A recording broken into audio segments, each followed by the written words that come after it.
سلام دوستان و همراهان همیشگی ترکیش مدیا. امروز میخوام درباره یکی از موفق‌ترین و پرمخاطب‌ترین سریال‌های جدید ترکیه‌ای باهاتون صحبت کنم. سریالی که نه فقط یه درام ساده است، بلکه یه داستان عمیق از امید و شروع دوباره است. اگه آماده اید، وارد دنیای سریال بهار بشیم.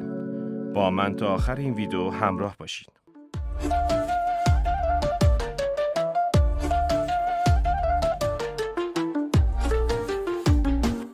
داستان سریال بهار با بازی فوق‌العاده دمت evgar، یه زن خانه‌دار میان ساله که تمام زندگیشو وقف شوهر و 2 فرزندش کرده.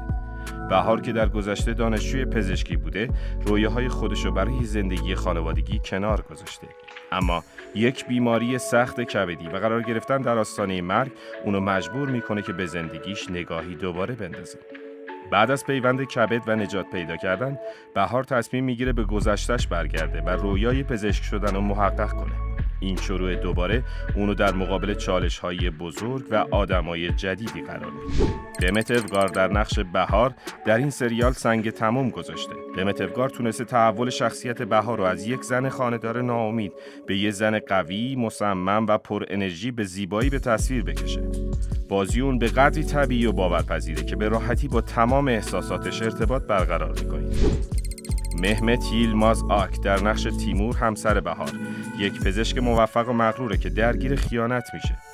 بازی مهمت ییلماز آک به شخصیت تیمور عمق زیادی داده و اونو از یک شخصیت منفی ساده خارج میکنه. کارگردان سریال بهار نسلیهان یشیلیورته. ایشون با کارگردانی سریال‌های موفقی مثل اویلا bir geçer zaman ki یا روزی روزگاری و کادین یا زن شناخته میشه. سبک کارگردانی اون در بهار هم کاملا مشهوده.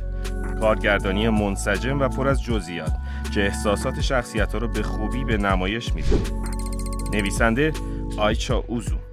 فیلمنامه بهار توسط آیچا اوزو نوشته شده که تونسته یک داستان درام کره‌ای رو با فرهنگ و روح ترکیه‌ای ترکیب کنه.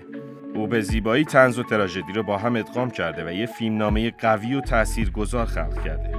بهار فراتر از یه سرگرمی ساده است. این سریال با رویکرد مدرن خودش پیام‌های مهمی رو منتقل می‌کنه. سریال بهار رو از یک زن کلیشه‌ای به یک قهرمان واقعی تبدیل می‌کنه که برای خودش می‌جنگه و هویتش رو پیدا می‌کنه.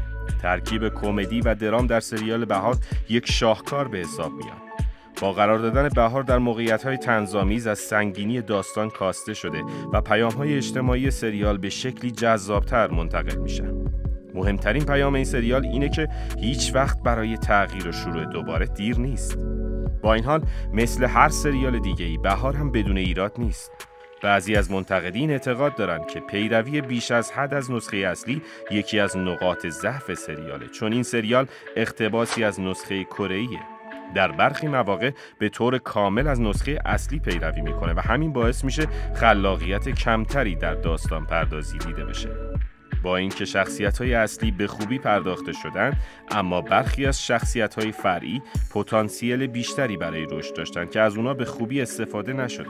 موفقیت سریال بهار فقط به جذب مخاطب محدود نمیشه. این سریال در مراسم مختلف جوایز متعددی هم کسب کرده. در جشنواره جایزه گلدن باترفلای اوارد یا همون پروانه طلایی که یکی از معتبرترین مراسم ترکیه است، بهار موفق به دریافت جایزه بهترین سریال سال شده. همچنین دمت evgar برای بازی استثنائیش در نقش بهار جایزه بهترین بازیگر زن و از همین مراسم دریافت کرد. این جایزه مهر تأییدی بر توانایی بی‌نظیر اون در به تصویر کشیدن این شخصیت بود.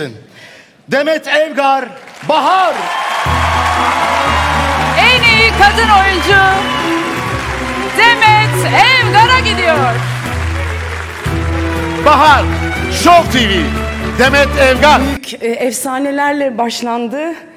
Sonra benimle devam ediyor olması biraz heyecanlandırdı beni. Çok teşekkür ederim.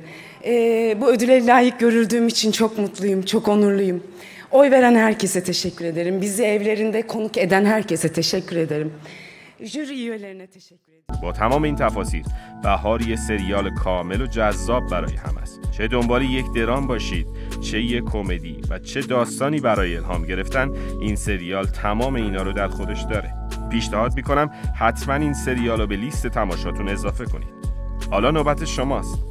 با توجه به نقاط قوت و ضعف و جوایزی که این سریال کسب کرده، به نظرتون آیا ارزش دیدن داره؟ نظرتون رو تو کامنت ها حتما برامون بنویسید و مثل همیشه برای حمایت از کانال لطفاً ویدیو رو لایک کنید و دکمه سابسکرایب هم بزنید. تا ویدئوی بعدی، بدرود.